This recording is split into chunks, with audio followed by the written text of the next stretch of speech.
Youth क्या कहता है इंडिया के बारे में? उनके दिमाग में पहली छवि क्या है, पहली इमेज क्या है? इंडिया का जो पॉपुलेशन है वो हाईएस्ट इन द वर्ल्ड है। पहले वो चाइना के पास था, अब वो इंडिया के पास आ गया है। ये वो इसको किसी भी तरीके से आप इसको नकार नहीं सकते। नहीं, पॉपुलेशन नंबर 1 होना कौन सी बड़ी अच्छी बात है? नहीं, बहुत अच्छी बात है। आपको पता है वो सबसे ज्यादा डरते हैं हमारे पॉपुलेशन से, सबसे ज्यादा डरते हैं। मैं शिंघुआ यूनिवर्सिटी में थी, तो वो जैसे आप मान लो कि वहाँ के टॉप यूनिवर्सिटी है, प्रेसिडेंट शी जिनपिंग भी वहीं से पढ़े हुए हैं। वहाँ पे लोग बोल रहे थे कि हम यूएस हमारा आइडियल है। वो अमेरिका को डिस्क्राइब करते एक बहुत बड़ा सा डायनासोर की तरह। तो उसका सर एक तरफ है और उसका बॉडी एक तरफ है, उसका मतलब उसका दिमाग एक तरफ है, उसका पॉलिसी एक तरफ है। इंडिया के बारे में उतना ही नेगेटिव इमेज है। हाँ, अभी जब ये दौरा हुआ ट्रम्प का, इसमें इतने सारे लोग थे जो बिजनेसमैन हैं। दूसरी तरफ हम ये भी देखते हैं कि चीन के पास भी बड़े बिजनेसमैन हैं। तो ऐसे में खरीदार कौन है और बेचने वाला कौन है? पर उनका एक प्रॉब्लम भी है, मैंने आपको बोला ना, उनका ओवर प्रोडक्शन का प्रॉब्लम है।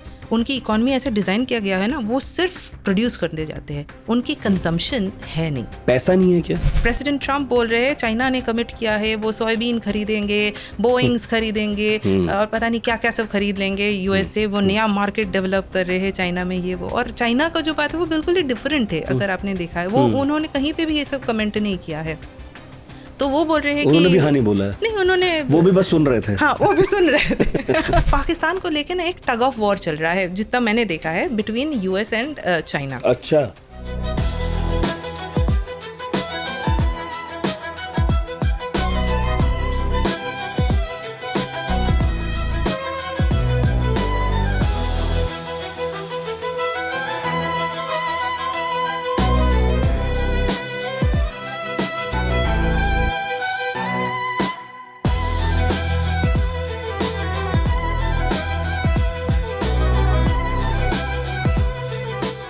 दुश्मन का दुश्मन दोस्त होता है, लेकिन दुश्मन के दोस्त से बातचीत करने में कोई फायदा होता है क्या? ये हमें पूछना होगा डोनाल्ड ट्रंप से, जो अभी 2-3 दिन पहले पहुंच गए थे चीन। और तकरीबन 10 साल में ये किसी अमेरिकी राष्ट्रपति का पहला चीन दौरा था। हालांकि डोनाल्ड ट्रंप अपने पहले कार्यकाल में भी चीन गए थे, लेकिन अभी जब वो चीन गए तो टाइमिंग पर सवाल उठे। बहुत लोगों के बहुत सारे सवाल हैं। 43 घंटे के उनके इस दौरे से उपजे बहुत सारे सवालों के जवाब लेने की आज कोशिश करेंगे, क्योंकि वो शी जिनपिंग के घर गए, खाना पीना खाया, बहुत सारी बातें हुई। कहा जा रहा है इसमें ईरान भी डिस्कस हुआ है, ताइवान भी डिस्कस हुआ है। और इस मुलाकात से जो है, ईरान ताइवान तो थोड़े से घबराए डरे हुए थे ही, सहमे हुए थे ही, लेकिन हिंदुस्तान की नज़र भी थी, क्योंकि इसके पहले माना यही जाता था कि चीन को घेरने के लिए अमेरिका हिंदुस्तान को तैयार कर रहा है, या क्वाड को तैयार कर रहा है, उसमें हिंदुस्तान को चाहता है। लेकिन आपको मालूम है कि पढ़ाकू नितिन वर्ल्ड अफेयर्स के अगर आप रेगुलर दर्शक हैं तो जानते हैं कि चीज़ें यहाँ पल पल बदलती हैं। बहुत सारे अपडेट्स आते रहते हैं, समीकरणों में लगातार बदलाव होते रहते हैं, और इसलिए हम हर हफ्ते आते हैं उन घटनाओं पर बात करने किसी एक्सपर्ट से जिन्होंने इन घटनाओं को क्लोजली देखा समझा है और इनकी बारीकियों को समझते हैं। तो आज हम बात करेंगे एक ऐसी ही एक्सपर्ट से। पहली बार हमारे शो पर हैं, आपका नाम है अंतरा घोषाल सिंह। बहुत बहुत स्वागत है मैम। और आप यूएस चाइना के रिश्तों पर लिखती रही हैं, चीन भी गई हैं, ताइवान भी गई हैं, और इसके अलावा वहाँ के थिंक टैंक्स पर भी नज़र रखती हैं, मीडिया में आई खबरों पर भी रखती हैं, हमारे यहाँ भी लिखती हैं, और Indian think tank observer research foundation में फेलो के तौर पर आप जुड़ी रही हैं। इसके पहले आप Manohar Parrikar institute for defence studies और एनालिसिस में भी काम कर चुकी हैं। तो इस बार मुझे अपने प्रोड्यूसर साहब की दाद देनी होगी कि वो एक ऐसे गेस्ट को ढूंढ कर ले आए जो सबसे मुफीद है इस मामले में। आप मैंडारिन भी जानती हैं? जी। वाह। तो बेसिकली कितने साल हो गए आपको चाइना को फॉलो करते हुए? Thank you so much. पहले आपने मुझे आपके इतने पॉपुलर शो में बुलाया, तो ये मेरे लिए एक बहुत ही अच्छा अपॉर्चुनिटी है। और चाइना को जानते हुए, चाइना से जुड़े हुए मुझे 10 साल करीब हो गया है। मैंने पढ़ाई की चाइना में जाके, और उसके बाद जब मैं आई इंडिया में, उसके बाद से मैं चाइना पे ही काम किया है और चाइना के बारे में ही लिख रही हूँ। उसके बाद से फिर दोबारा से गई अपना लैंग्वेज इम्प्रूव करने के लिए ताइवान भी गई। फिर जैसे इंडियन थिंक टैंक्स के साथ चाइना के थिंक टैंक्स का भी काफ़ी अच्छा इंटरेक्शंस होता रहा है इतने सालों तक। बीच में रुक गया था जबकि हमारा ये जब गलवान होने के बाद थोड़ा सा रुका हुआ था ये सब, पर उससे पहले हमारा काफ़ी अच्छा इंटरेक्शंस होता था, रेगुलर एक्सचेंजेस होता था। चाइनीज़ स्कॉलर्स आते थे, हम जाते थे चाइना में, तो काफ़ी एक्सचेंजेस उस तरीके से होता था। और हाँ, मोरलेस 10 साल से ही जुड़ी हुई हूँ इस फील्ड में। आपने क्यों सोचा था, वैसे ये सवाल तो सब पूछूंगा ही, लेकिन आपने क्यों सोचा था कि आपको चाइना के बारे में ही जानना चाहिए या चाइना को फॉलो करना चाहिए? जी, बहुत अच्छा सवाल है नितिन। ऐसे मैंने अपना करियर की शुरुआत जर्नलिज्म से ही किया था। तो जर्नलिज्म में कॉर्पोरेट ब्यूरो में थी, तो कॉर्पोरेट ब्यूरो में काम करते हुए मुझे बहुत सारे ऐसे चाइना और इकॉनमी साथ में जाता है, तो बहुत सारा ऐसे आर्टिकल्स चाइनीज़ इकॉनमी पे लिखना होता था। तो मुझे लगा कि मुझे पता तो है पर मुझे उतना ज़्यादा पता नहीं था तब चाइना की इकॉनमी के बारे में। और मैंने देखा कि हमारे जो इंटेलेक्चुअल्स है, हमारे जो न्यूज़पेपर्स भी है, वो काफ़ी डिपेंडेंट है वेस्टर्न मीडिया या वेस्टर्न सोर्सेज से। तो एक तरीके से वो बहुत ही लॉपसाइडेड व्यू देता था। तो इसके वजह से मैं चाह रही थी कि मुझे अगर कोई चांस मिले तो मैं जाऊँ चाइना में और देखूँ कि मतलब इतना क्या है। और तब बहुत कंपैरिजन भी होता था। मैं बोल रही हूँ तब वो 2013 इस 2010 ऑनवर्ड्स बहुत चाइना इंडिया का कंपैरिजन होता था। हम सब बोलते थे देखो चाइना कहाँ पे पहुँच गया, हम कहाँ पे है। तो ये एक क्यूरोसिटी ऑलरेडी उसी से आ रहा था कि तो ऐसा क्यों है कि दोनों ही कंट्री, जैसे कि हम दोनों कंट्री ही एंशिएंट सिविलाइजेशंस है, 1.4 बिलियन लोग हैं, तो ऐसा क्यों है कि चाइना सेकंड लार्जेस्ट इकॉनमी बन गया? उसका भी शुरुआत वैसे कॉलोनाइजेशन ये सब से ही हुआ है, हमारा भी ऐसा ही है। आजाद दोनों आसपास हुए 47 दोनों ही लिबरलाइजेशन की पॉलिसी शुरू हुई, थोड़ा पहले हमने बाद में, बिल्कुल लेकिन दोनों की करेंसी में तो हम ही आगे थे। हाँ एग्जैक्टली, एक टाइम पे हम आगे थे, फिर उन्होंने क्या ऐसा किया कि वो एकदम से इतना आगे चले गए कि अब यूएस के साथ compete कर रहा है और हम चाइना से कर रहे हैं। हाँ एग्जैक्टली। तो हमारा तब बहुत ही ज़्यादा मतलब कंपैरिजन शुरू हो गया था उस टाइम पे। तो ये क्यूरोसिटी था जिसके वजह से मैंने सोचा कि अगर चांस मिलेगा तो जाऊँगी। तो थैंकफुली मुझे एक स्कॉलरशिप मिला, एक फेलोशिप मिल गया वहाँ पे। तो मैं गई और वहाँ पे स्टडी करके फिर जब आई फिर मुझे लगा अरे ये तो बहुत कम हो गया, और जाना चाहिए और अच्छे से। उनका जो लैंग्वेज है ना, एक जो ये लैंग्वेज बैरियर है ना, आप अगर चाइना में भी जाओ लेकिन अगर आपको उनका लैंग्वेज नहीं आता है ना, या ऐसा नहीं है कि आप एकदम एक्सपर्ट बन जाओ उनके लैंग्वेज में, पर थोड़ा बहुत आपको आना चाहिए। नहीं तो क्या है ना, वो जो उनका सोसाइटी भी बहुत डिफरेंट है, एकदम से घुल मिल नहीं जाते हैं, है ना। तो उनको ट्रैक करने के लिए, उनके न्यूज़पेपर्स को पढ़ने के लिए, उनके सोशल मीडिया में इंटरेक्ट करने के लिए आपको थोड़ा बहुत नॉलेज होना चाहिए। तो वो भी एक मतलब इंटरेस्ट था मेरा।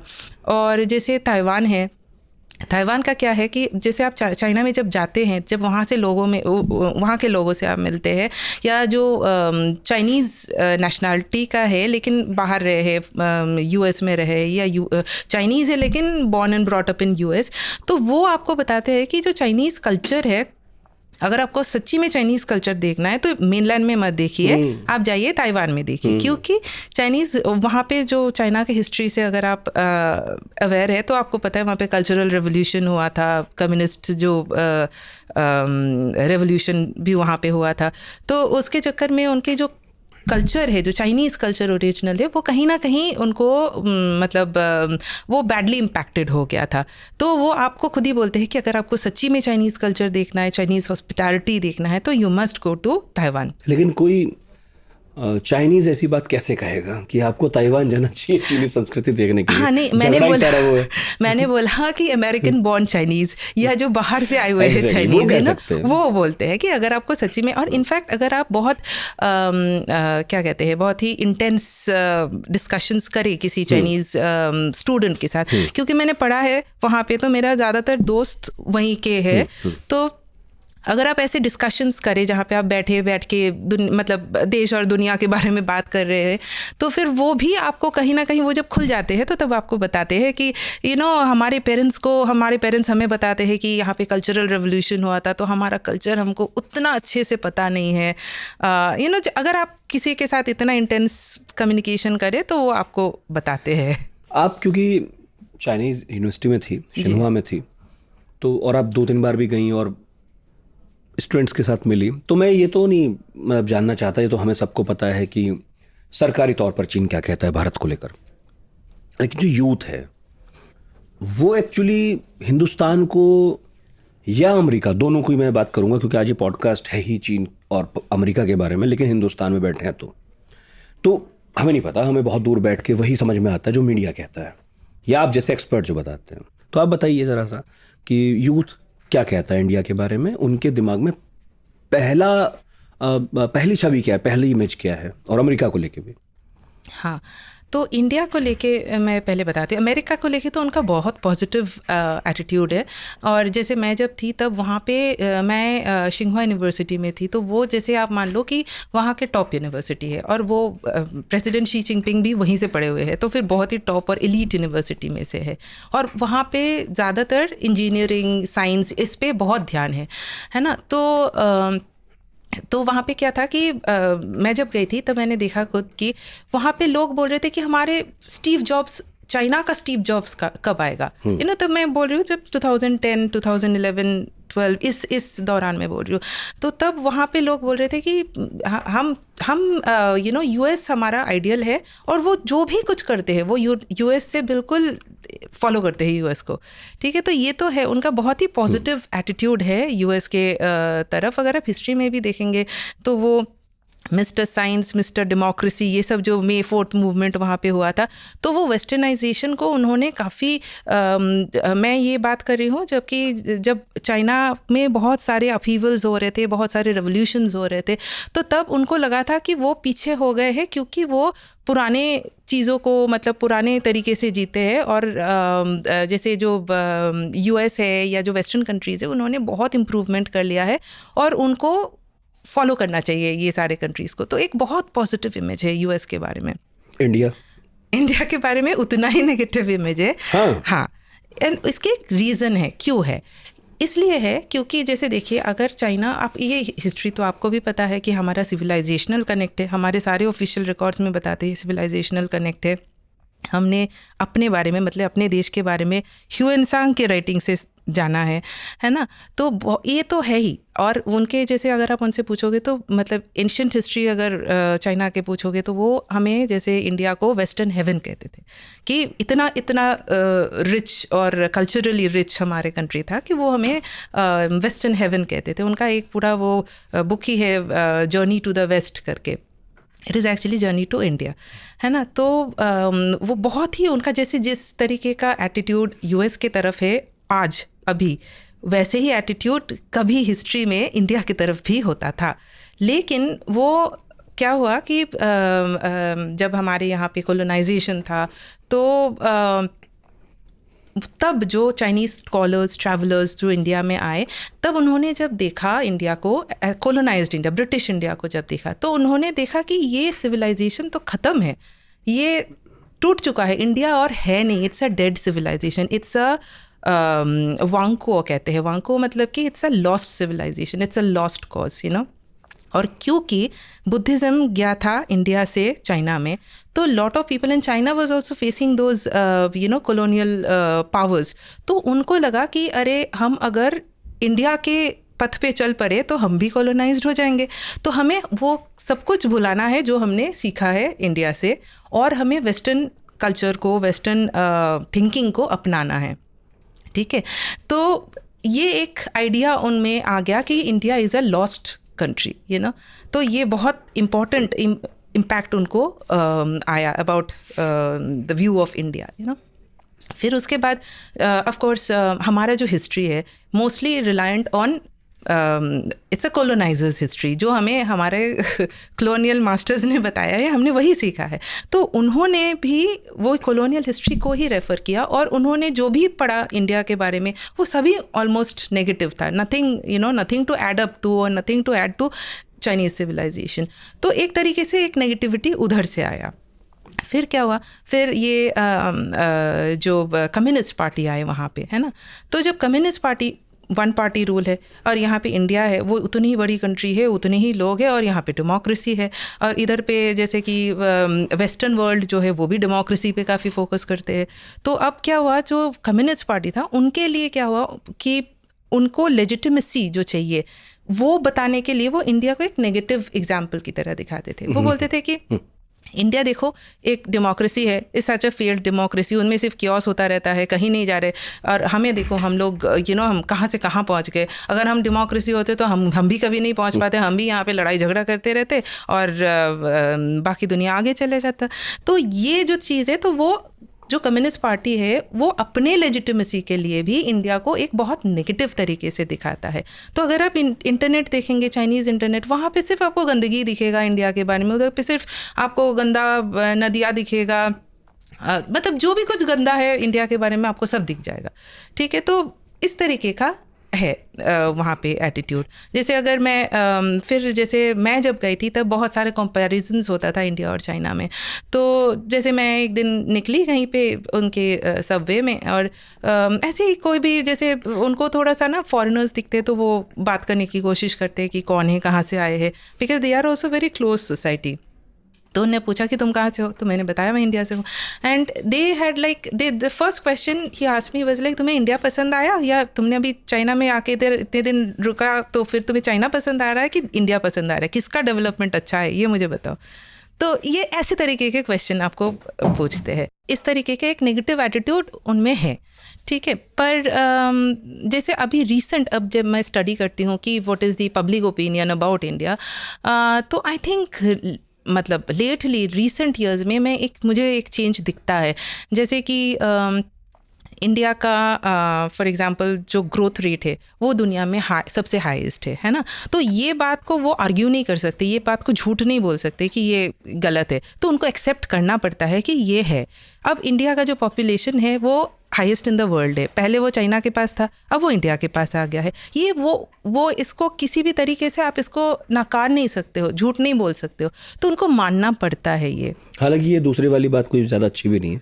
नहीं, पॉपुलेशन नंबर 1 होना कौन सी बड़ी अच्छी बात है? नहीं, बहुत अच्छी बात है। आपको पता है, ये अभी मैंने न्यूज़पेपर में पढ़ा, आंध्र प्रदेश में if you have 3 children you get 30,000, if you have 4 children you will get 40,000। I mean see, demography is destiny. आज आप चाइना को देखिए, उन्होंने पहले क्या लाए थे, 1 चाइल्ड पॉलिसी। किसी के पास 2 बच्चे होते तो उनको गायब कर देते थे, है ना। पर अब क्या हुआ, अब उनका जो है पॉपुलेशन है उधर पे क्राइसिस हो गया है पॉपुलेशन का, मतलब जो उनका वर्किंग एज पॉपुलेशन है वो कम होता जा रहा है। हाँ, और चाइना में भी यही हो रहा है। हमारे चैलेंजेस अलग है ना आबादी के साथ। हाँ, आबादी के साथ नहीं दे पा रहे हैं। हाँ, वो दूसरी चैलेंजेस है। पर अगर एक बच्चा होने लगे हमारे यहाँ तो हो सकता है हम भी वैसे ही चैलेंज फेस करें जैसा चाइना कर रहा है, लेकिन अभी तो बिल्कुल, क्योंकि उनका जो है, जो ओल्ड पॉपुलेशन है ना, एजिंग पॉपुलेशन है, उनका बहुत ज़्यादा बढ़ गया है। अब उनका कंट्रीब्यूशन टू इकॉनमी उतना होता नहीं है जितना वर्किंग एज पॉपुलेशन का होता है ना। तो ये सारे चैलेंजेस भी, पहले तो उन्होंने बोला 1 चाइल्ड पॉलिसी करके हमने आगे निकल गए सबसे, पर अभी उनको पता चल रहा है कि भैया उसका एक मतलब नेगेटिव साइड भी है जो अभी उनको पता चल रहा है, समझ रहे हैं आप। तो पॉपुलेशन होना मतलब ये वो डबल एजेड सोड की तरह है कि वो अच्छा भी है बुरा भी है, उसको आप कैसे यूज़ कर रहे हो उस पर डिपेंड करता है। नहीं, अब जैसे आप बातचीत करती हैं वहाँ पे यूथ के साथ, आम लोगों के साथ, और मीडिया में दिखता है ऐसे है कि अमेरिका और चीन एक दूसरे के साथ गुत्थम गुत्था है, दुनिया पर राज करने के लिए एक दूसरे को पछाड़ने की जुगत में लगे रहते हैं। क्या पब्लिक के अंदर भी, आप तो कह रही हैं कि बहुत पॉजिटिव है, लेकिन क्या पब्लिक के अंदर इस बात को लेकर कॉन्शियसनेस है कि हमें तो अमेरिका को पीछे करना है, या अमेरिका तो हमारा दुश्मन है? दुश्मन ही बना फिर, अगर आप उसको अपना प्रतिस्पर्धी मानते हैं। सही बात है। एक देखिए होता है कि दुश्मन तो है, लेकिन आपका उस पर बहुत एडमायर भी करते हो। वो अमेरिका एक ऐसी चीज़ है चाइनीज़ सोसाइटी में, ठीक है, कि वो एडमायर करते हैं अमेरिका को, वो अमेरिका को मतलब उसको भी उसके साथ कम्पीट करना चाहते हैं और उसको पीछे कर देना चाहते हैं, है ना। लेकिन इंडिया के साथ कंपटीशन मानते हैं वो? हाँ, कंपटीशन मानते हैं, बिल्कुल मानते हैं, आजकल तो बहुत मानते हैं। वहीं पे मैं आपको बता रही थी, जो चेंज इन डिस्कोर्स हुआ है ये लास्ट 4-5-6 ईयर्स में मैं देख रही हूँ कि there is this awareness which is getting in the Chinese society कि India is not only about dirty roads and pollution and lot of people and ऐसे नेगेटिविटी ही सिर्फ नहीं है, बहुत सारे पॉजिटिव चीज़ें भी है। फॉर एग्जाम्पल जो इंडिया का ऑनलाइन पेमेंट्स है, the number of payments are made every day, वो चाइना का जो आली पे और ये सब है इसके डबल या ट्रिपल है। तो this is also a fact, they ये भी कैन नॉट पहुंचता है डिनाई। वहाँ पर। हाँ, तो आई मीन किसने सोचा था कि अब इंडिया में एक वो छोटे मोटे शॉप वाले भी, उनके पास भी डिजिटल पेमेंट्स है, जो बड़े लोग हैं उनके पास भी है। तो I think this is a big achievement, and ये चीज़ उधर भी रजिस्टर होता है, क्योंकि उनका एक जो इमेज था कि इंडिया में कुछ भी नहीं होता है, कुछ अच्छा होता ही नहीं है, ये तो बहुत ही बैकवर्ड कंट्री है। तो वो शायद धीरे धीरे उनको भी चेंज हो रहा है। और आपने बोला पॉपुलेशन के बारे में, वो सबसे ज़्यादा डरते हैं हमारे पॉपुलेशन से, सबसे ज़्यादा डरते हैं, क्योंकि उनको लगता है कि यहाँ पे सारे वर्किंग एज पॉपुलेशन यहाँ पे है, वहाँ पे है नहीं। अब ये फैक्ट्री जाएंगे तो फिर ये लोग कहाँ से मिले, कहाँ जाएंगे, कहाँ पे लोग, बात कहाँ पे। बताई, पता है? हाँ बिल्कुल। यहाँ इतने एक्सपर्ट आते हैं, चीन पर इतनी बात होती है, पर ये अभी तक किसी ने नहीं कहा कि चीन भारत की आबादी से डरता है। आबादी से बिल्कुल, उनको बिल्कुल अच्छा नहीं लगा कि हम लोग टॉप में पहुंच गए इन टर्म्स ऑफ आबादी। हाँ, बिकॉज सी आबादी हम चाहते नहीं था पहुंचना। नहीं, पर सरकार ने तो बहुत कोशिश की कि वो ना ही दूसरी पहुंचे, बात है, वो और ठीक भी था, पहुंच गए। हाँ, पर ये चीज़ एक बहुत पॉजिटिव तरीके से भी देखा जा सकता है। हाँ, बट हाँ, हम उनको प्रोवाइड नहीं कर पाते। ये यू आर राइट कि इसका एक गलत वो भी हो सकता है कि एक इसका प्रोज भी है, इसका कॉन्स भी है। पर देन अगर हम उसको अच्छे से यूज़ कर सके, हमारी जो आबादी है या हमारी जो डेमोग्राफिक डिविडेंड जिसको कहते हैं वो है, तो वो हमारे इकॉनमी के लिए बहुत अच्छा चीज़ है। और वो इससे डरते हैं बहुत ज़्यादा। फॉर एग्जाम्पल चाइना का इतना बड़ा है, तिब्बत है, उनमें दूसरे अभी बोल रहे ताइवान भी उनको यूनिफाई करना है। पर अगर आपके पास पॉपुलेशन का ताकत नहीं है तो आप इतना बड़ा कंट्री को डिफेंड नहीं कर पाते। वही प्रॉब्लम है, वही उसी से डरते हैं।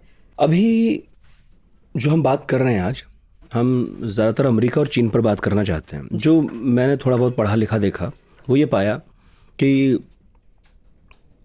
चीन और अमेरिका के संबंध अच्छे नहीं थे, लेकिन हेनरी किसिंजर ने एक बड़ी भूमिका निभाई और निक्सन ने फिर दरवाजे खोल दिए, जिसके बाद धीरे धीरे चीन और अमेरिका करीब आते गए। और 2000 के बाद फिर एक राइवलरी शुरू हुई, 2006, 7, 8 के बाद, जब अमेरिका ने देखा कि जिस चीन के लिए हमने रास्ते के कांटे साफ किए कि आओ मुख्य धारा में आ जाओ और खुल के बिजनेस करते हैं, वो अचानक से हमें कॉम्पीट करने लगा है।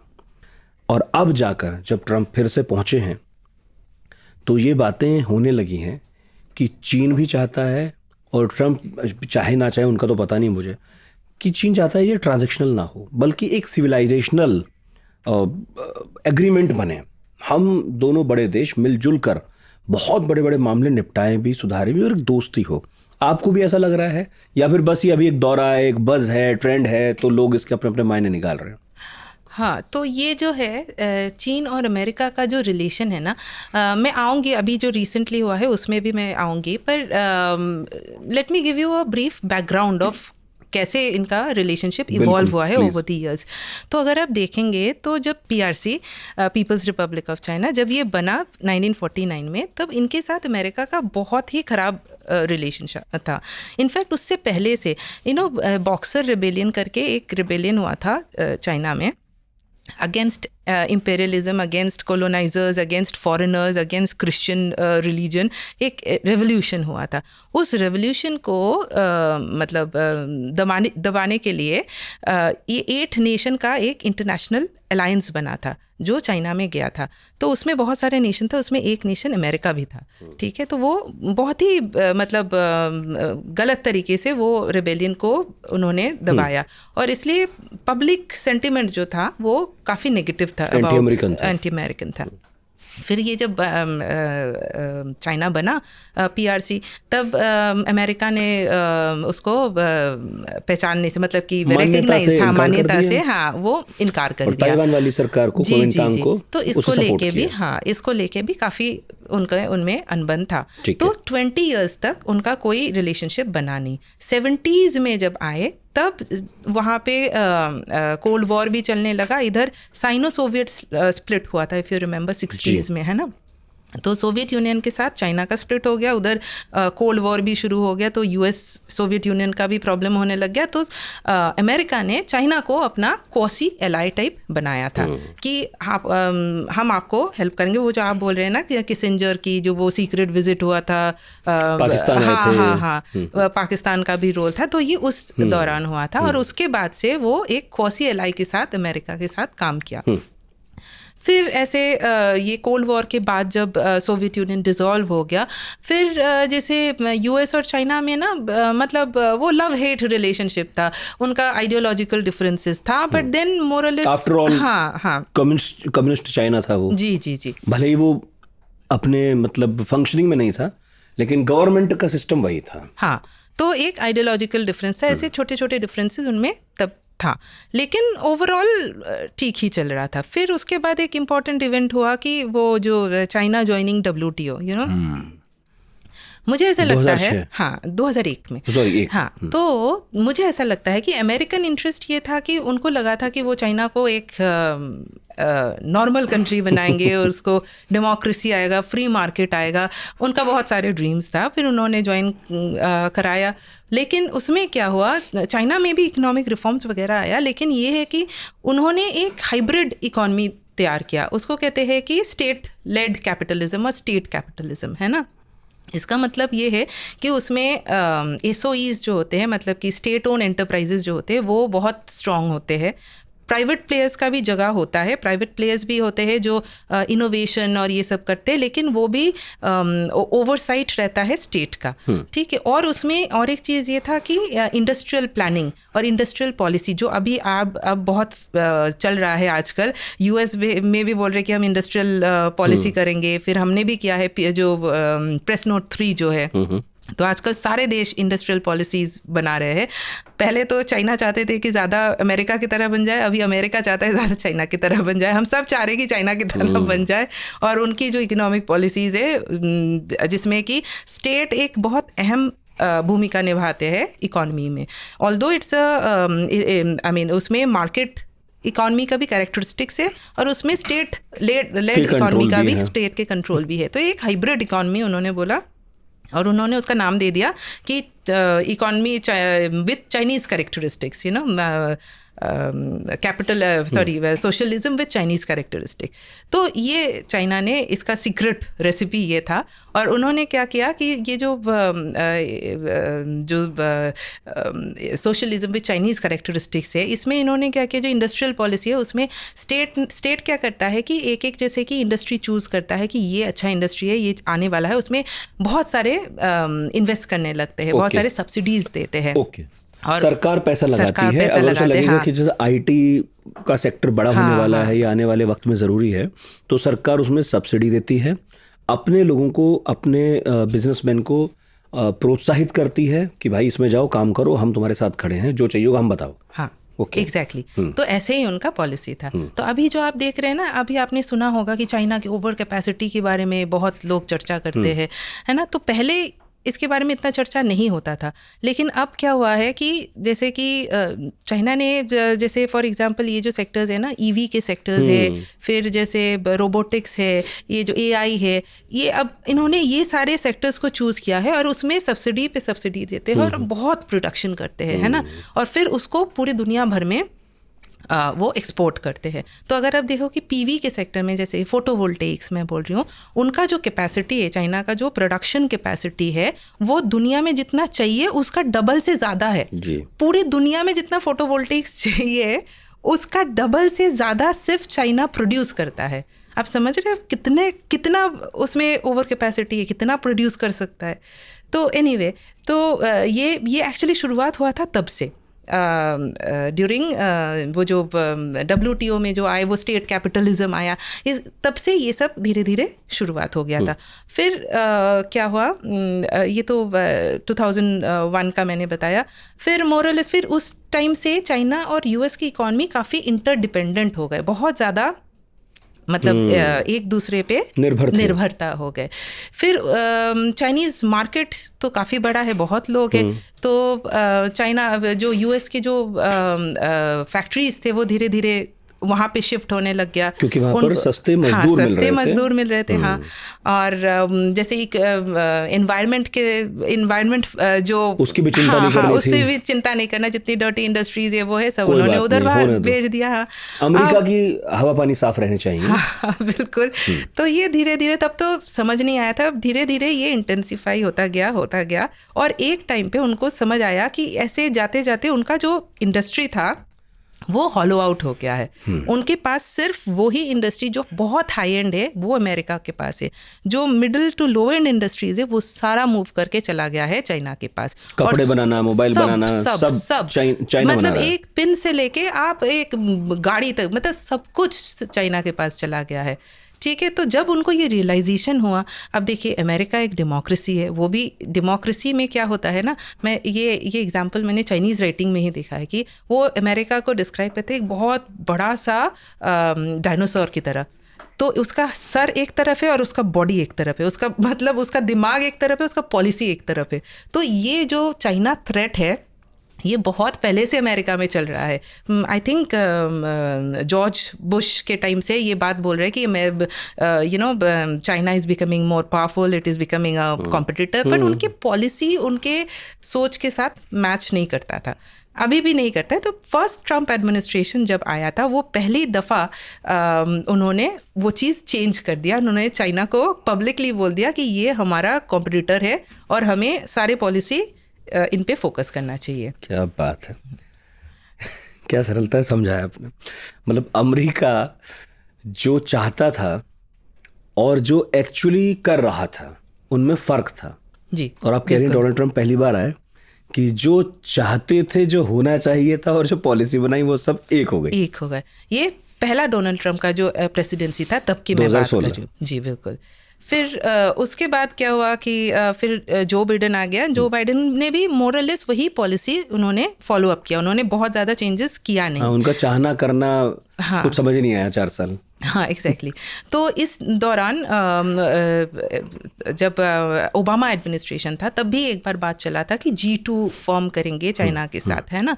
पर चाइना जो है they are very sceptical about US plans, तो उनका G2 उनको लगता है कि ये कुछ अजीब सा चीज़ है, हमें एक कंस्ट्रेंट डाल देगा, हमें कहेंगे कि if you want to share power you have to share responsibility, तो और ग्लोबल रिस्पॉन्सिबिलिटी उठाओ। तो they are very conscious about it. उन्होंने बोला हम G2 नहीं मानेंगे, हम एक नया फॉर्मुलेशन आपको दे रहे हैं, आप उसको मानो, है ना। उन्होंने बोला क्या, new type of major power relation. ये मैं बात कर रही हूँ जो ओबामा एडमिनिस्ट्रेशन के एंड में ये सब बातें हो रहा था।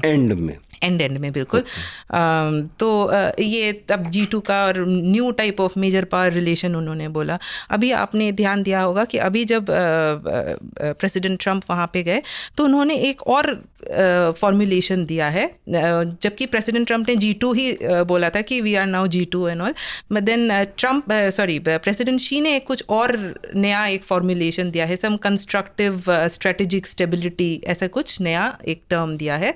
और वो चाहते हैं कि अमेरिका, बोलना ये है, उनको बोलने का मतलब ये है कि China is no longer a rule taker, it is a rule maker in US China relationship. तो ये बताना चाहते हैं कि चाइना हैज़ अराइव्ड, है ना। अब आप बड़े भाई नहीं हैं। नहीं, अब हम जो बोल रहे हैं सुनिए, आप यूनियन को नहीं माना बड़ा भाई। हाँ एग्जैक्टली। आप तो हैं कौन? तो अब आप मानिए हम जो बोल रहे हैं, है ना। तो ये चाइना का अभी का जो, लेकिन क्या अमेरिका को ये पता नहीं चला कि चाइना की कंपनियां उनके लिए काम करते हुए या चाइना की फैक्ट्रीज उनके लिए काम करते हुए उनकी टेक्नोलॉजी धीरे धीरे चोरी करते हुए, उनकी सेकंड कॉपी बनाते हुए कब इतनी ताकतवर बन गई कि खुद इनोवेशन करने लगी, अपना ओरिजिनल प्रोडक्ट बनाने लगी। शुरू में हमारे मुल्क में कहा जाता था कि चीन का माल है, लेकिन अभी चीन का माल लंबा भी चलने लगा है। बिल्कुल। तो ये पता नहीं चला क्या उन्हें, ये हुआ कितनी जल्दी हो गया ये? देखिए अमेरिका का जो प्रॉब्लम मैंने आपको बोला कि वो it's a democracy, it's very polarised. और अभी तो अगर आप अमेरिका का देखेंगे कि इतना पोलराइज्ड सोसाइटी है, तो एक मतलब कोई भी एक मुद्दे पे कंसेंसस जिसको कहते हैं वो लाना बहुत मुश्किल है उनके लिए। जो कि जैसे चाइनीज़ सोसाइटी में ऐसा नहीं है, वहाँ पे जो रूल बनाते हैं गिन के 4 लोग रूल बनाते हैं, है ना। मतलब जो टॉप में है सिर्फ वही रूल बनाते हैं, बाकी सब फॉलो करते हैं, है ना। तो उनके लिए बहुत जल्दी डिसीजन लेना पॉसिबल है। But for a country like America और for a country like India एक बहुत बहुत बड़ा एक डिसीजन एकदम से ले लेना बहुत मुश्किल है। इसमें प्रोज भी है, कॉन्स भी है, ठीक है। इसमें ये है कि हम लोग काफ़ी डिबेट करते हैं, डिस्कस करते हैं, लेट हो जाता है उसमें, हम काफ़ी बार ऐसा होता है कि we miss the bus, but ये है कि हमारा डिबेट और डिस्कशन चलता रहता है।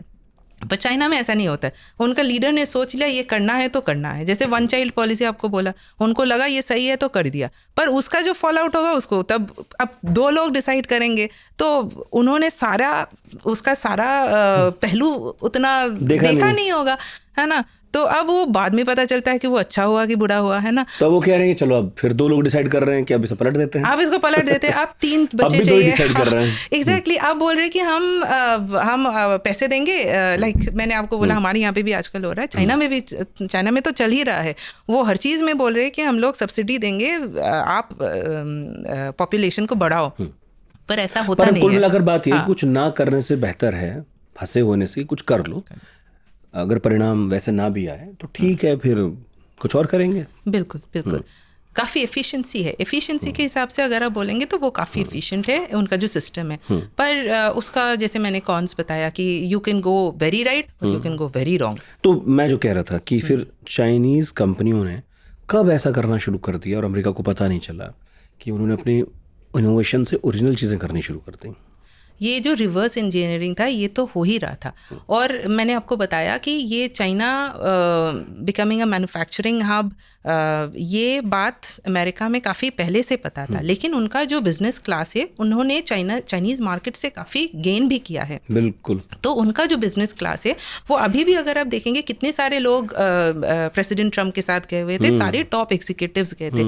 इसका मतलब है कि उनमें अभी भी बहुत ट्रस्ट है चाइनीज़ इकॉनमी को लेके या चाइनीज़ मार्केट को लेके। तो पहले तो और भी ज़्यादा था, है ना। उनको तो लगता था कि मतलब ये तो बिल्कुल गोल्ड माइन है, वहाँ पे बस चले जाओ and everything will be done. हाँ, तो फिर उनका बिजनेस कम्युनिटी का एक तरीके से वेस्टेड इंटरेस्ट था चाइना में। दैट इज़ वाई वो पॉलिसी इतना स्ट्रॉन्ग कभी भी नहीं बन पाया अगेंस्ट चाइना। लेकिन मैम, अभी जब ये दौरा हुआ ट्रम्प का, इसमें इतने सारे लोग थे जो बिजनेसमैन हैं, दूसरी तरफ हम ये भी देखते हैं कि चीन के पास भी बड़े बिजनेसमैन हैं, बड़ी बड़ी कंपनियां अब तो अमेरिका में खुल गई हैं, वो खुद रोज़गार दे रहे हैं अमेरिकन को। तो ऐसे में खरीदार कौन है और बेचने वाला कौन है? हाँ, अभी देखिए ये सब तो चेंज हो गया है। अभी चीन का जो है ये इनके जो कंपनीज है they are now number 1 in certain sectors. आप ईवी बोलिए, बैटरीज बोलिए, न्यू एज टेक्नोलॉजी जो भी है उसमें बिल्कुल दे आर नंबर 1 आप ले लीजिए, है ना। उतना टेक्नोलॉजिकली एडवांस्ड अभी यूरोप में भी नहीं है, अमेरिका में भी नहीं है। पर उनका एक प्रॉब्लम भी है, मैंने आपको बोला ना, उनका ओवर प्रोडक्शन का प्रॉब्लम है। उनकी इकॉनमी ऐसे डिज़ाइन किया गया है ना, वो सिर्फ प्रोड्यूस करते जाते हैं, उनकी कंजम्पशन है नहीं, ठीक है। तो कंजम्पशन बढ़ाने का भी वो बहुत कोशिश कर रहे हैं। एक तो उनका मतलब घरेलू कंजम्पशन नहीं, आप ये कह रहे हैं? हाँ, डोमेस्टिक कंजम्पशन। पैसा नहीं है क्या? उनका भी पैसा हमारी तरह है क्या कि पिरामिड है, ऊपर लोगों पे नीचे नहीं? तो उनका जो सिस्टम है वो 996 का है, मतलब कि 9 to 9 काम करना है, हफ्ते में 6 दिन काम करना है, ठीक है। तो उसमें क्या होता है कि जो गवर्नमेंट है उनका जैसे सिस्टम है, कम्युनिस्ट सिस्टम है, तो वहाँ पे ज़्यादा ऐसे आप जैसे कि ट्रेड यूनियनिज्म और ये सब उतना है नहीं। तो वर्कर्स राइट जो है वो खत्म है, मतलब हाँ, ख़त्म तो नहीं बोलूँगी पर थोड़ा सा मुश्किल एरिया है ना। और फिर क्या है कि अभी आजकल लेकिन इसके बारे में बहुत बातें होता है और ये सब इंटरकनेक्टेड है। What I am trying to say is इनकी जो पॉपुलेशन प्रॉब्लम है, ये जो 996 वाला जॉब कल्चर है, ये सब इंटरकनेक्टेड है। लोग सुबह से लेके शाम तक, रात तक पूरे उसमें ऑफिस में बैठे रहते हैं, हाँ, सामान बनाए जा रहे हैं। तो उनका फैमिली लाइफ अफेक्टेड हो रहा है उसकी वजह से, और जिसकी वजह से उनका जैसे कि जो पॉपुलेशन जो है उस पे वो इम्पैक्ट होने लगा है। इतना ज़्यादा वो हार्श सिस्टम है। इसलिए भूटान खुश देशों में सबसे ऊपर है, चीन नहीं है। हाँ, भूटान तो है, ये तो मैंने भी पढ़ा है।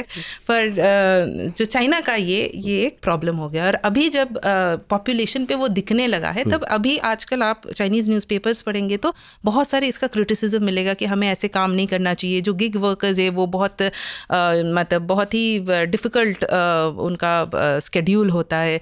तो इस तरीके से बहुत आपको क्रिटिसिज्म मिल जाएगा चाइनीज़ न्यूज़पेपर्स में। अभी जब मैं इस दौरे के बारे में थोड़ा पढ़ रहा था तो मैंने पाया कि ताइवान को लेकर भी कुछ बातें हुई। जब अमेरिका और चीन करीब आ रहे थे निक्सन के दौर में, तो उस वक्त भी ताइवान को कुछ आश्वासन मिले कि तुम डरो मत। 6 आश्वासन दिए गए कि हम तुम्हें ना समझौते के लिए कहेंगे कभी, ना हम नेगोशिएट करेंगे, हथियार देते रहेंगे, ये सारी बातें हुई थी। लेकिन अब दौर बदल गया है। अब अमेरिका को तो पता नहीं था कि कभी उन्हें ट्रंप भी देखना पड़ेगा। तो क्या चीज़ें बदल रही हैं? आप भी मानती हैं कि अब उन आश्वासनों में शायद एक संदेह होने लगेगा ताइवान को कि पता नहीं अब ये ट्रंप साहब निक्सन की पॉलिसी मानेंगे या नहीं मानेंगे? सही बात है। ये ताइवान का जो इशू है ये इस विजिट के बाद बहुत ज़्यादा प्रोमिनेंट। सॉरी टोक के कह रहा हूँ, अभी तो अमेरिका का समुद्री बेड़ा भी इधर मिडिल ईस्ट या वेस्ट एशिया का ये उस तरफ ज़्यादा फोकस्ड है। ट्रू। तो ये एक बहुत बड़ा मुद्दा हो गया। आपने पढ़ा होगा कि प्रेसिडेंट शी ने एक बहुत ही स्टर्न वार्निंग दिया है कि आप अगर आप ऐसे पॉलिसीज़ फॉलो करोगे, उनको हथियार बेचते रहोगे, तो फिर क्लैश भी हो सकता है, कॉन्फ्लिक्ट भी हो सकता है, कुछ भी हो सकता है। तो काफ़ी स्ट्रॉन्ग वर्डेड एक चेतावनी उन्होंने दी है। Handle well the relationship holds, handle it badly the two countries risk collision और कॉन्फ्लिक्ट। ये ताइवान को लेके वो कह रहे थे। जी बिल्कुल। एक्चुअली ये है कि जो आपने बोला ना कि उनका वो बहुत अभी तो यूएस बहुत बिजी है विद ईरान, वो वहाँ से निकल नहीं पा रहे हैं, है ना। तो इधर पे रशिया यूक्रेन वॉर का तो कोई एंड दिख नहीं रहा है। तो फिर इन अ वे यूएस का जो सिचुएशन है उतना अच्छा अभी है नहीं, है ना। और फिर जैसे उनका वो जो मिड टर्म इलेक्शंस है वो भी आने वाला है। तो I think from US perspective वो उतना मतलब उनका हालत थोड़ा सा ख़राब है कंपेयर टू चाइना। चाइना अभी जैसे दिख रहा है कि they are more confident, they are more they are stable in a way, है ना। उनकी इकॉनमी में भी प्रॉब्लम्स है पर उतना नहीं उभर के आ रहा है जितना कि लोगों ने सोचा था। तो फिर they are behaving like they have reached that space and they have arrived। लेकिन क्या है ताइवान के लिए एक खतरा है? ताइवान के लिए तो बहुत बड़ा खतरा है। ताइवान को जो आश्वासन दिया गया था, देखिए अगर आप उसके जो फाइनल डिटेल्स है वो आप देखेंगे ना, तो आपको दिखेगा कि जो प्रेसिडेंट ट्रंप का जो बोलने का तरीका है वो ये है कि उन्होंने सब कुछ सुना है जो प्रेसिडेंट शी ने कहा है, बट उन्होंने कुछ भी अपने तरफ से बोला नहीं है, कोई कमिटमेंट नहीं किया है। उनको देना है वेपन्स, नहीं देना है उसके बारे में कोई कमेंट नहीं किया है। उन्होंने बेसिकली कोई वर्ड नहीं बोला है ऑन ताइवान, उन्होंने सिर्फ सुना है। Officially he said that he has heard out president Xi but he has not made any commitment. ठीक है, अभी ही जब वो फ्लाइट में वापस आ रहे थे उन्होंने 2 कॉल्स के बात की। एक तो जो ताइवान के प्रेसिडेंट है लाई चिंग-ते, उनसे बात करना है उन्होंने बोला, और एक उन्होंने बोला कि और उन्होंने जापान के साथ बात किया। हमने बहुत सारे कंट्रीज़ के बारे में भी बताया, पर Japan is also a country who is very very closely watching this summit, because वो बहुत ज़्यादा इम्पैक्टेड होने वाला है इस समिट से। अगर तो कोरिया भी होगा, ऑस्ट्रेलिया भी होगा, पर जापान का अलग हिस्ट्री है चाइना के साथ, आपको पता ही है। बहुत कि अच्छे से पता है। लेकिन अब जो क्वाड बन रहा था फिर क्या वो डूब गया है? हाँ, ये तो बहुत बहुत इम्पोर्टेंट बात आपने कर ली।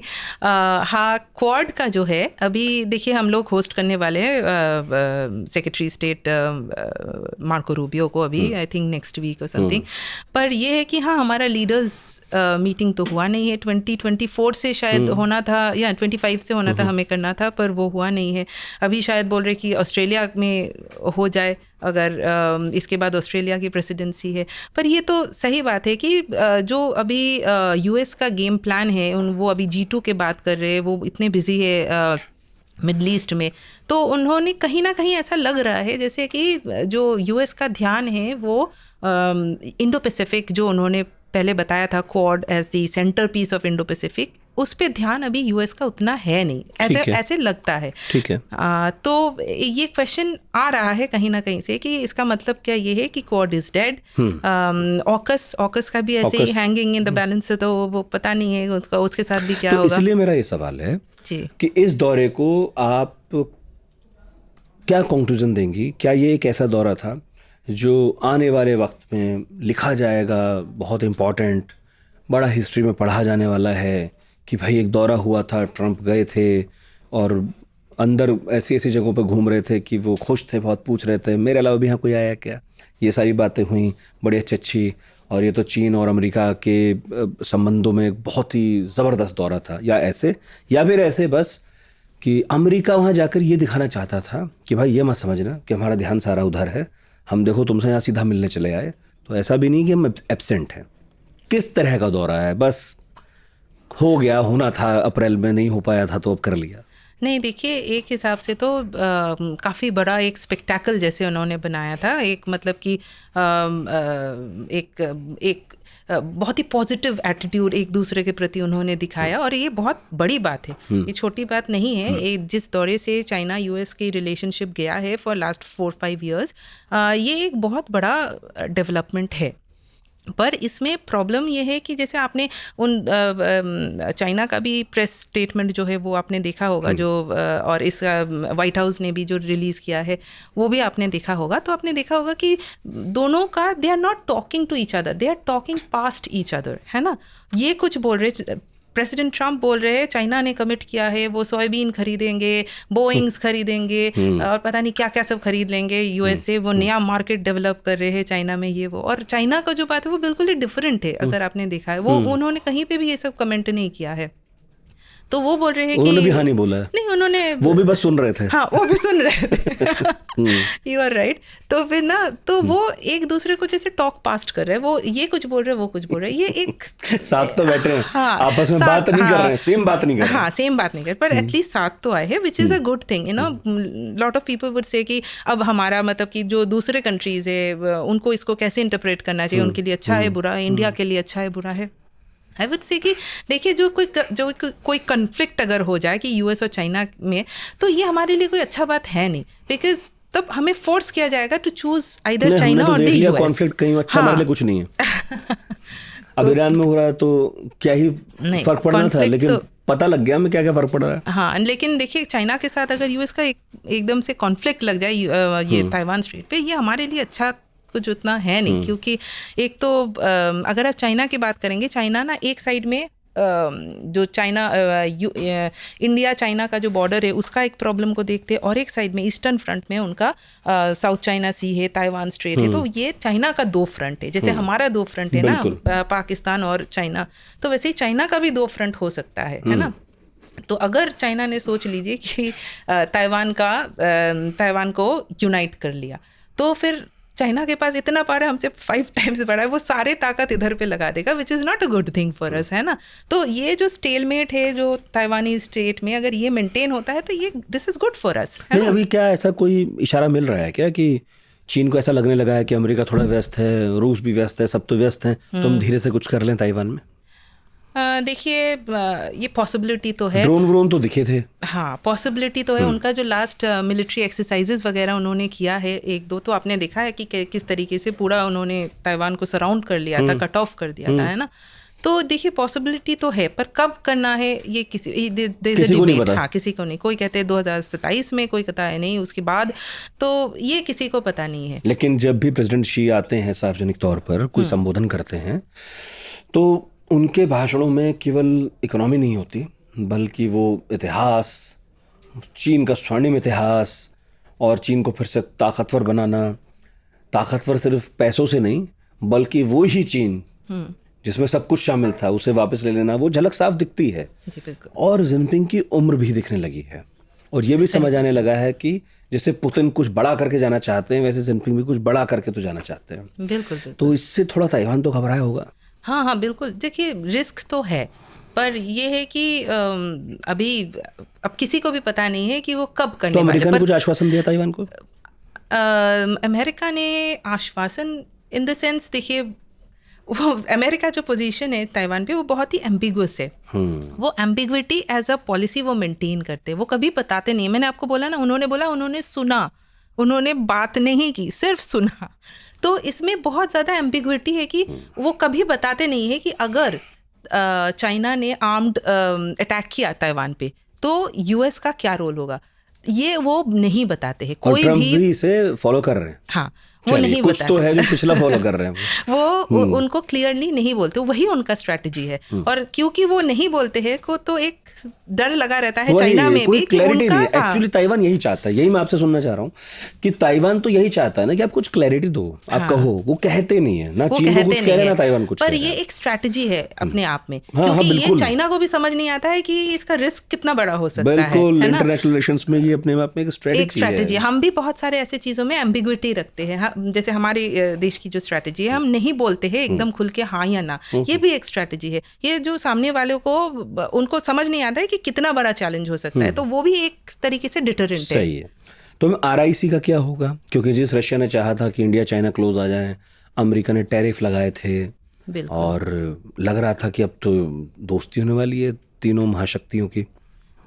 इसका भविष्य क्या होने वाला है फिर? देखिए, RIC जो है वो रशिया के लिए बहुत इंपॉर्टेंट प्लेटफॉर्म है। देखिए रशिया की हालत देखिए, अभी वो एक वॉर से गुजर रहे थे, 4 साल तो हो ही गया होगा। तो उनकी इकॉनमी की हालत सोचिए आप, है ना। तो और काफ़ी सैंक्शंस है, कहीं पे बेच नहीं पाते, सिर्फ चाइना और इंडिया में ही वो अपना ऑयल एनर्जी ये सब बेच पाते हैं। हाँ, तो फिर रशिया जो है उनके लिए जो ब्रिक्स है ये बहुत इंपॉर्टेंट है, उनके लिए जो RIC है ये भी बहुत इंपॉर्टेंट है। इसलिए इम्पॉर्टेंट है, इसलिए नहीं इम्पॉर्टेंट है कि वो सब मतलब कि चाइना, रशिया एंड इंडिया एक टीम बन जाएगा, अलायंस बन जाएगा, इसलिए नहीं, ये पॉसिबल नहीं है। पर इसलिए है कि ये रशिया को एक स्पेस देता है, इंटरनेशनल प्लेटफॉर्म देता है अपना जो उनको जो बताना है उसको बताने के लिए, because it's a sanction nation. उनके प्लेयर्स को भी खेलने नहीं देते हैं जो इंटरनेशनल इवेंट्स होते हैं, तो उनके लिए कोई भी प्लेटफॉर्म जो उनको इंटरनेशनल कम्युनिटी के साथ कनेक्ट करे वो बहुत इंपॉर्टेंट है। तो BRICS is very important for Russia. तो लग रहा है कि पुतिन शायद सक्रिय होंगे अब और चीन की तरफ। हाँ बिल्कुल, इस दौरे का कुछ डैमेज कंट्रोल तो हो। चीन के साथ ना रशिया का भी जो रिलेशन है वो बहुत कॉम्प्लिकेटेड है, वो बहुत अभी डिपेंडेंट है चाइना पे। तो उन्होंने एक बिकॉज वो उधर पे US को फेस करे, यूरोप को फेस करे, वहाँ पे वॉर चल रहा है, तो उनके पास ऑप्शन ही नहीं है, उनको चाइना पे डिपेंडेंट होना पड़ता है। पर जो रशिया और चाइना का रिलेशनशिप है ये बहुत कॉम्प्लिकेटेड है। इसकी हिस्ट्री में आप जाएंगे तो आप देखेंगे वो नेबर्स है, नेबर्स में आपको पता ही है कि झगड़ा भी है, सब कुछ चलता रहता है। हाँ एग्जैक्टली। अब उनको लगता है कि वो रशिया जो था एक सुपर पावर था, अब उनको बोल रहे कि तुम यंगर ब्रदर हो, तो उनके लिए ये मानना बहुत मुश्किल है। तो दैट इज व्हाई उनके लिए इंडिया के साथ जो एसोसिएशन है उनका वो होना वो बहुत इम्पोर्टेंट है। जी। और रशिया शायद ये भी चाहता हो कि इंडिया चाइना भी ना लड़े। हाँ, इन अ वे तब एक बड़ी ताकत बनते हैं वो। एग्जैक्टली, वो तो सही बात है। और इंडिया चाइना रशिया का जो ये जो हाँ, इसीलिए वो बार बार इंडिया चाइना रशिया का जो प्लेटफॉर्म है इसके बारे में बोलते रहते हैं। Russia is the most vocal about RIC, but China का जो है वो चाहते हैं कि to use Russia to further its own interest. मतलब चाइना का जो इंटरेस्ट है वो चाहते हैं कि रशिया उसको हेल्प करे आगे बढ़ाने में। जैसे उनकी इंटरेस्ट है RMB इंटरनेशनलाइजेशन में, वो चाहते हैं डीडॉलराइज हो जाए और RMB को यूज़ किया जाए। तो RIC एज ए प्लेटफॉर्म वो चाहते हैं कि RMB को हमारी मुद्रा को, हमारी करेंसी को, पर वो हमारे लिए इंडिया के लिए इंडिया के लिए थोड़ा सा मुश्किल है। कोई हो जाए। हाँ, ब्रिक्स हम चाहते हैं कि जैसे कि अगर डीडॉलराइजेशन पे अगर आप सुनेंगे तो हमारा ऑफिशियल पोजीशन ये है कि हम नहीं इसको सपोर्ट, हमने मना कर रखा है। पर हाँ, हम लोग लोकल करेंसी में सपोर्ट करते हैं कि लोकल करेंसी में ट्रेड कुछ हो। हाँ, अपने में। हाँ, but de-dollarisation as a agenda ये चाइना रशिया का काफ़ी है। और रशिया के पास रशिया तो का उतना पावर तो भी है नहीं, इट्स ऑल चाइना। ये चीन कर सकता है। और ट्रम्प ये बिल्कुल भी बर्दाश्त करने के मूड में नहीं है। ये तो सही बात है, लेकिन पेट्रो डॉलर और डीडॉलराइजेशन बिल्कुल। पर ट्रम्प के पास इतना पावर भी नहीं है जो चाइना को पनिश करे। तो वो किसको पनिश करेगा? हमें पनिश करेगा, रशिया को पनिश करेगा, जो कम पावर के कंट्रीज हैं उनको पनिश करेंगे। मेरा फिर सवाल ये भी है कि अब ट्रम्प ने जो है भारी भरकम टैरिफ लगाया चाइना पर, अब वो भारी भरकम प्रतिनिधिमंडल के साथ पहुंच गए चाइना में, और अब वो भारी भरकम घोषणाएं कर रहे हैं अपने लोगों के बीच में मिड टर्म के जस्ट पहले कि हम तो ये बेच देंगे, वो बेच देंगे, जो उनकी अपनी आदत है, और चीन ने कुछ कहा नहीं है। क्या वो बस एक मिड टर्म इलेक्शन बचाने के लिए, अपने नंबर्स बचाने के लिए, उसे प्रोटेक्ट करने के लिए, और 2-4 और कुछ साधने के लिए, जैसे मैंने कहा कि भाई हम यहाँ हैं, अभी दूर नहीं गए हैं तो ताइवान पे मत जाना टाइप बातें, क्या सिर्फ इतना ही है? क्योंकि इससे ज़्यादा कुछ है तो बताइए। देखिए जितना एक तो इसका जो सिंबलिज्म है काफ़ी इम्पॉर्टेंट है। मैं इसकी इम्पोर्टेंस को नकार नहीं रही हूँ कि ये जो प्रेसिडेंट शी और प्रेसिडेंट ट्रम्प है जो इतने दिन से 3-4 साल से बहुत मतलब ट्रेड वॉर ही चल रहा था, एक तरीके से लड़ाई ही है जो चल रहा था, उसको ख़त्म करके वो एक जगह पे मिले हैं, बात किए हैं, ये अपने आप में ही बहुत बड़ी खबर है। पर यह है कि इसका नतीजा क्या निकला है, देखिए अगर आप इंटरनेशनल जो न्यूज़पेपर्स है उनका भी आप देख रहे हैं, वो बोलेंगे इट्स अ स्टेलमेट समिट कि बहुत ज़्यादा कुछ इसमें से निकला नहीं है। यूएस मीडिया ने कहा है इकोनॉमिक विन है, चाइनीज मीडिया ने मोटे तौर पर कहा है कि ग्लोबल गवर्नेंस के मामले में चाइना यूएस के बराबर खड़ा हो गया। हाँ बिल्कुल, वो अपना ढूंढ लिया अपना विन उन्होंने ढूंढ लिया है। अब ये देखा जाएगा कि चाइना सच्ची में उतना कुछ बाई करता है कि नहीं। अब चाइनीज़ इकोनॉमी का ये है कि चाइना की इकोनॉमी भी डोलरम्स में है, वो इतना देखिए इतना बताते नहीं है, इतना आने नहीं देते हैं बाहर, पर देन वो उतना बाई कर पाएंगे भी या नहीं, ये भी एक सोचने वाली बात है। आप तो खुद ही कह रही हैं कि जितना वो बनाते हैं उतना कंजम्पशन घरेलू है नहीं उनका घरेलू कंजम्पशन मतलब डेफिनेटली कुछ सेक्टर्स में होगा, कुछ में नहीं है। अब ये नहीं पता है, जैसे वो अब मुझे पता नहीं, बोइंग बना के बेचने की बात हो रही है, लेकिन चाइना तो खुद एरोस्पेस में काम कर ही रहा है, उसकी कोशिश है वो बना के बेचे। सही बात है। अब सवारी जहाज जो है, मतलब अब लड़ाकू जहाज की बात कर रही हैं, वो तो बेच ही रहा है।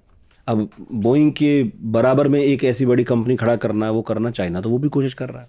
हाँ, कोशिश तो कर रहे हैं कि वो उस लेवल पे पहुंच जाए, और जिस दिन पहुंच गया वो सब कुछ खरीदना बंद कर देंगे। तो अभी जो है आपने कुछ यूएस स्ट्रैटेजिस्ट का भी देखा होगा बोलते हुए कि हम चाइना को बेचेंगे क्या, बीन्स बेचेंगे क्या। हाँ, मतलब क्या बेचने वाले हो, बना तो सब रहा है वो। वही एग्जैक्टली यही प्रॉब्लम है कि चाइना सब कुछ बनाता है, वो खरीदता बहुत कम हो गया है। दूसरी तरफ ट्रम्प ने कहा है कि फैक्ट्रियां भी वापस ले आओ, तो इन्वेस्टमेंट्स, चाइनीज इन्वेस्टमेंट्स बनाओ भी हमारे यहाँ ना। मतलब ट्रम्प ने अपनी ही कंपनियों को कहा है कि जो फैक्ट्रियां थी आप अपने यहाँ लगाओ, रोजगार यहाँ मिलना चाहिए अपने अमेरिकन लोगों को। सही बात तो आप वो भी छीन रहे हो चाइना से, तो रोजगार भी छीन रहे हो, और आप उनसे उम्मीद कर रहे हो कि माल खरीदें आपका। हाँ, ये तो बहुत ही कॉम्प्लिकेटेड सिचुएशन है। तो अगर आप देखेंगे तो as I told you, like they are talking past each other, वो कुछ बोल रहे हैं, वो कुछ बोल रहे हैं। अभी आगे देखिए, क्योंकि जो प्रेसिडेंट ट्रम्प का जो रवैया है वो है कि मिड टर्म इलेक्शन है, हमें नंबर्स चाहिए, हमें दिखाना है कि आई एम विनिंग। तो एक तरीके से वो उनका एजेंडा है। चाइना का एजेंडा है कि उनको वो लॉन्ग टर्म सोचते हैं, जैसे आपको पता है, क्योंकि उनके प्रेसिडेंट चेंज नहीं होता, तो उनके पास बहुत टाइम है। हाँ, उनके पास बहुत टाइम है, वो बहुत देर के सोच सकते हैं। प्रेसिडेंट ट्रम्प के पास 2-3 साल ही है ना, तो सोचने के तरीके में डिफरेंट है, फर्क है। तो फिर इनका सोच ये है कि भाई अब हमें अपने आप को बोलना है कि we are the rule makers in China US relation, तो वो उस तरीके से अपने आप को देख रहे हैं। तो इन अ वे उन्होंने एक विन दोनों ही विन कर दिया। हाँ, ढूंढ लिया। लेकिन इसमें ईरानियन एंगल भी तो है, क्योंकि इतने वक्त से हम सब जानते हैं कि ईरान जो थोड़ा बहुत सांस ले पा रहा है, बिल्कुल बंद कर दिया है, तो वो चाइना की वजह से है। वहाँ से तेल चाइना खरीद ही रहा है, और हथियारों के बारे में भी है। रशिया सपोर्ट करता रहा है ईरान का हमेशा से, तो चाइना रशिया की तो बात ही नहीं है, कोई दोस्ती ही है अभी तो क्या अमेरिका इस उद्देश्य की प्राप्ति के लिए भी वहां पहुंचा था? मतलब बहुत सारे होंगे उनमें से एक तो, लेकिन ये ऊपर रहा ही होगा कि भाई आप ईरान को मदद करना बंद कर दो, क्योंकि अब ये वॉर लंबा खींच रहा है। हाँ, ये भी एक मुद्दा तो था, ईरान का भी मुद्दा था, और ये इनकी जो प्रेस रिलीज वगैरह आया है, इसमें ईरान का भी काफ़ी जिक्र किया गया है इसमें। बट ये आप मुझे बताइए कि मैं अपने हिसाब से, टू माई अंडरस्टैंडिंग कि चाइना क्यों हेल्प करे, उनको क्या मिलेगा हेल्प करके? प्रेसिडेंट ट्रम्प का वो लड़ाई बंद करके, उनका तो अच्छा ही है कि वो वहीं पे फंसे रहे ना, तो बहुत अच्छा है। हाँ, तो फिर वो क्यों हेल्प करेगा? अमेरिका भी फंसा रहे। हाँ बिल्कुल, तो फिर उनका ध्यान भटका रहे इधर उधर, और चाइना सुपर पावर बन जाए। उनका तो ऑब्जेक्टिव, ये तो क्लियर ऑब्जेक्टिव ये होना चाहिए ना। तो कह रहे हैं ना अमेरिकन की स्ट्रेट ऑफ हॉर्मुज अगर बंद है तो हम पर इतना फर्क नहीं पड़ता है। हाँ, ये तो चीन पे ज्यादा फर्क पड़ता है। हाँ, वो तो सही बात, तो खुलवाइए फिर, चीन से कह रहे हैं। हाँ, वो सही बात है, पर वो खोले या ना खोले, देखिए जो है चीन का जो घबराहट है वो ये है कि अमेरिका ऐसे सोचता है कि एक एक्सिस ऑफ ईवल है। जैसे 3-4 ऐसे 5 कंट्रीज है जिनको वो मानते हैं एक्सिस ऑफ ईवल है। उसमें एक ईरान है, एक रशिया है, एक चाइना है, एक वेनेजुएला को भी उन्होंने उसमें डाल दिया है। बढ़ गए हैं, पहले 3 थे, अब वो उन्होंने उसमें डाल दिया है। अब ये एक एक करके अगर आप देखेंगे कि वो वेनेजुएला के प्रेसिडेंट को हटा दिया, फिर अभी ईरान के साथ लड़ाई लग गया, उधर रशिया तो लड़ाई में ऑलरेडी था। अब ये करते करते अब धीरे धीरे चीज़ चाइना पे भी आ रहा है, तो China is also very sceptical about it. वो अगर मदद भी करेंगे तो मुझे ऐसा लगता है कि उनका उद्देश्य ये है कि जो अमेरिका का ध्यान है वो भटका रहे और उनको वो टाइम मिल जाए जब वो अमेरिका का इकॉनमी को सरपास कर जाए। इन अ वे तब वो डिसाइड कर पाएंगे कि कैसे यूएस चाइना रिलेशनशिप होगा इसके आगे, है ना। तो ये जो कॉन्फ्लिक्ट्स वगैरह है अभी भी, जैसे आपने देखा होगा कि America is not so confident of China के साथ डायरेक्ट कॉन्फ्लिक्ट में, है ना। तो अगर उनका इकॉनमी और ज़्यादा बढ़ जाए, उनको सरपास कर जाए, तो फिर और भी ये पॉसिबल नहीं होगा और चाइना डिसाइड कर पाएगा कि आगे अमेरिका का साथ रिलेशन उनका कैसा जाएगा। एक चीज़ और मेरे दिमाग में आती है कि ईरान और अमेरिका के बीच पाकिस्तान है जो मध्यस्थता कर रहा है जी। अब तो उसकी ज़मीन पर हो रहा है, इस बात से तो इनकार हो नहीं सकता है। नहीं, बिल्कुल नहीं। और हम सबको पता है, इंडिया को भी पता है और अमेरिका को भी पता है कि पाकिस्तान के पीछे से चीन खेलता है। जैसे कभी कभी नॉर्थ कोरिया को बैलेंस करने के लिए चीन के ज़रिए जाना पड़ता है अमेरिका को। और जो आप कह रही हैं उससे मुझे ये भी आइडिया लगने लगा है थोड़ा थोड़ा कि हो सकता है आने वाले वक्त में वो रशिया के मामले में ये लेवरेज ले चीन कि अगर अमेरिका को कुछ कहना है रूस को तो भाई हमारे थ्रू होके गुजरे, वो छोटा भाई है हमारा। अभी नहीं है लेकिन हो सकता है पुतिन के बाद ऐसा कुछ सिनेरियो बने। तो मुझे जो प्रश्न दिमाग में आ रहा है वो ये भी है कि क्या ईरान के मामले में अमेरिका ये चाहता होगा कि चीन ज़रा पाकिस्तान से बात करे और इस मध्यस्थता में उनका पलड़ा थोड़ा भारी हो, ऐसा कुछ भी है या इसकी ज़रूरत ही नहीं है? देखिए, आपने अगर प्रेसिडेंट ट्रम्प के बातें अगर बिलीव करते हैं तो उन्होंने एक जगह ये भी कहा है कि हमें ईरान को हैंडल करने में चाइना का हेल्प नहीं चाहिए। ये भी उन्होंने एक जगह पे बोला हुआ है। पर पाकिस्तान का रोल जो है ये भी बहुत कॉम्प्लिकेटेड रोल है। देखिए, आपने बोला वो चाइना के एक एलाई आप बोल सकते, पर वो यूएस के भी तो एलाई है। अभी आज जो वो न्यूज़ आया है आपने देखा ही होगा कि जो उनके जो पावर चेंज हुआ था, इमरान खान जो गए थे, अभी जो न्यू जो आसिम मुनीर आए, तो ये इसमें भी एक यूएस रोल कहीं ना कहीं था, है ना।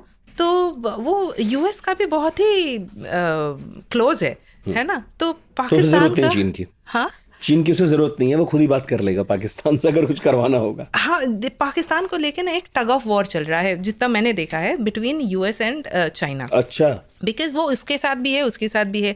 अब पाकिस्तान का जो सिचुएशन है, उनका इकॉनमी काफ़ी वीक है अभी, है ना। तो उनको बहुत डिपेंड करना होता है एक्सटर्नल पावर्स पे। तो उनको पैसे कौन देगा? उनको गल्फ कंट्रीज पैसे देते हैं, उनको अमेरिका देता है, उनको चाइना देता है। तो ये जो 3 बिग पावर्स है, तो इनके बीचों बीच ये घूमता फिर रहा है, समझ रहे हो। कभी मतलब मजे ले रहा है, मजे तो मजबूर नहीं है। हाँ, ये ऐसे भी आप देख सकते हो। पर क्योंकि मैं जब पाकिस्तानी पॉडकास्ट सुनता हूँ उसमें एक्सपर्ट्स आते हैं, उनके भी आते हैं, तो उनका तो यही कहना है कि देखो भाई हमारे पास बनाने को कुछ नहीं है, मतलब जो भी पॉलिसी रही उसमें कुछ था ही नहीं, है ही नहीं। बिल्कुल। तो अब है क्या कि आप जहाँ बैठे हो, ऊपर वाले ने आपको जहाँ जगह दे दी है, तो इधर अफगानिस्तान से कभी लड़े कोई, कभी चीन से लड़े, कभी हिंदुस्तान से लड़े, इसका ही फायदा उठाओ।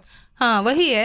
पर इसका फायदा उठा के भी वो बहुत ज्यादा आगे बढ़ नहीं पाते। लेकिन अगर आप देखे होंगे, 75-80 साल तो हो ही गए हैं, सही बात है। लेकिन अगर आपने देखा होगा कि पहले से जब से पाकिस्तान बना है, उनका जो जैसे उनके रिलेशन विद गल्फ कंट्रीज है वेरी स्ट्रॉन्ग। एंड यूरोप आप ले लीजिए, you know, they have very good relation with Pakistan. US का तो वो एलाई रहा होगा, चाइना का भी वो ऑलमोस्ट एलाई पार्टनर है। तो फिर उनका काफ़ी अच्छा, मतलब काफ़ी स्ट्रॉन्ग रिलेशनशिप है सारे बिग पावर्स के साथ, है ना।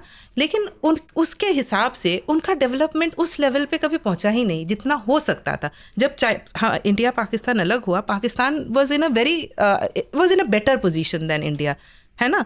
उस हिसाब से अगर आप इंटरनेशनल रिलेशंस के हिसाब से अगर आप देखो तो वो बहुत वेल प्लेस्ड है। बिल्कुल, वो बहुत वेल प्लेस्ड है, बहुत वेल कनेक्टेड है ना। तो उनका और ज़्यादा तरक्की करना चाहिए था, जो कि नहीं हुआ है। एंड इसलिए नहीं हुआ है, आप बोलेंगे कि कैसे आप कह सकते हो नहीं हुआ है, वैसे इसलिए मैं बोल रही हूँ क्योंकि अगर मैं बस फैक्ट्स पे बात कर रही हूँ, मैं इमोशनली नहीं बात कर रही हूँ।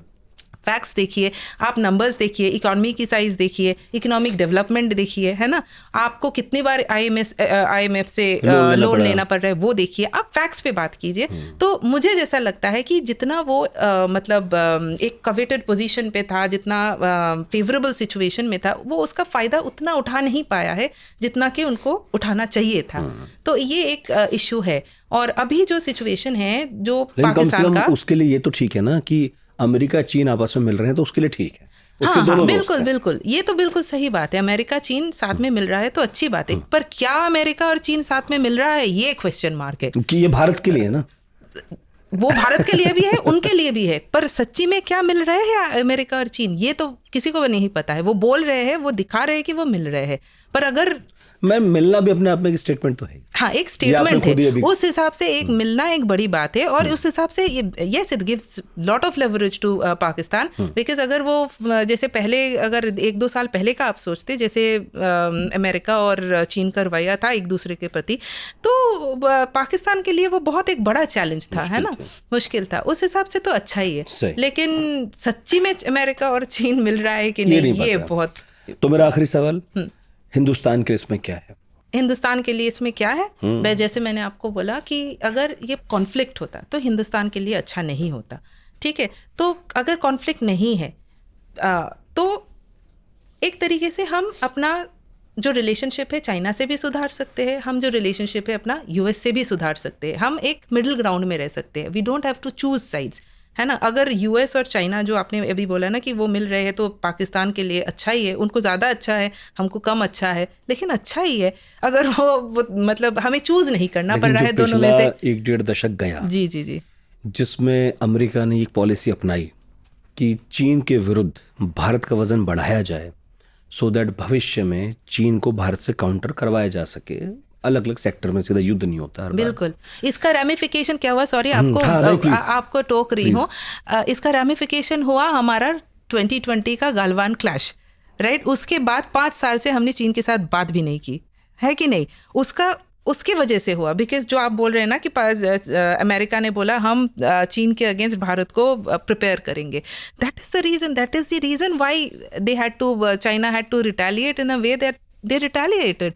बट अब जो है, अगर देखिए चाइना और US में एक मोटा मतलब वर्किंग रिलेशनशिप होता है और हमें उसमें चूज़ नहीं करना पड़ता है ना, तो हम चाइना के साथ भी ओके रिलेशनशिप रख सकते हैं। हमारे बहुत सारे प्रॉब्लम है चाइना के साथ, मैं नहीं बोल रही हूँ कि हम दोस्त बन जाएंगे, हम नहीं बन सकते दोस्त, पर एक ठीक ठाक ओके वर्किंग रिलेशनशिप रख सकते हैं। US के साथ हमारा बहुत सारे कॉमनैलिटीज़ है, हम उनके साथ भी कोशिश कर सकते हैं अच्छा रिलेशनशिप रखने का। तो हमारे लिए इसमें ऐसे कैटास्ट्रॉफिक नहीं है कि हम मतलब China and US, of course अगर वो लोग एकदम कोऑर्डिनेटेड वे में वो डिवाइड करने लगे एशिया को, एंड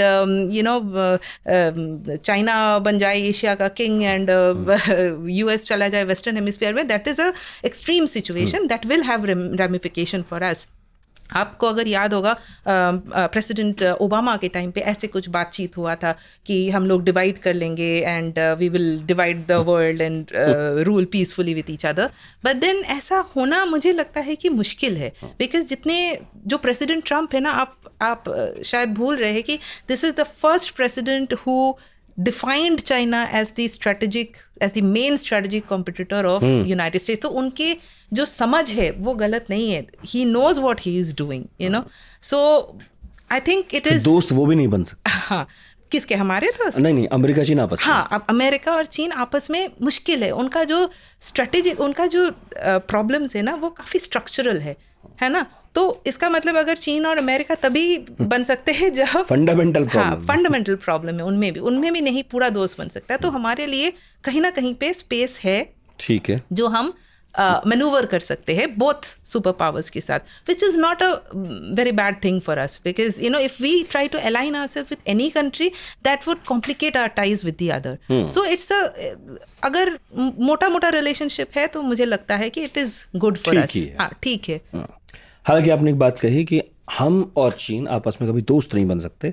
इस पर कभी आपके साथ एक अलग पॉडकास्ट करेंगे, इसलिए भी कि आप चीन में रही हैं, वहाँ के लोग उस बात करते हैं, वहाँ के थिंक टैंक्स के साथ मुलाकात करती हैं। मुझे समझना है कि वहाँ बुद्धिजीवी लोग क्या सोचते हैं, जी। सरकारी इदारे क्या सोचते हैं, और लोगों के बारे में जो आपने आज मोटा माटी बातें कही उस पर भी कभी विस्तार में बात करेंगे अगर आपने वक्त दिया तो।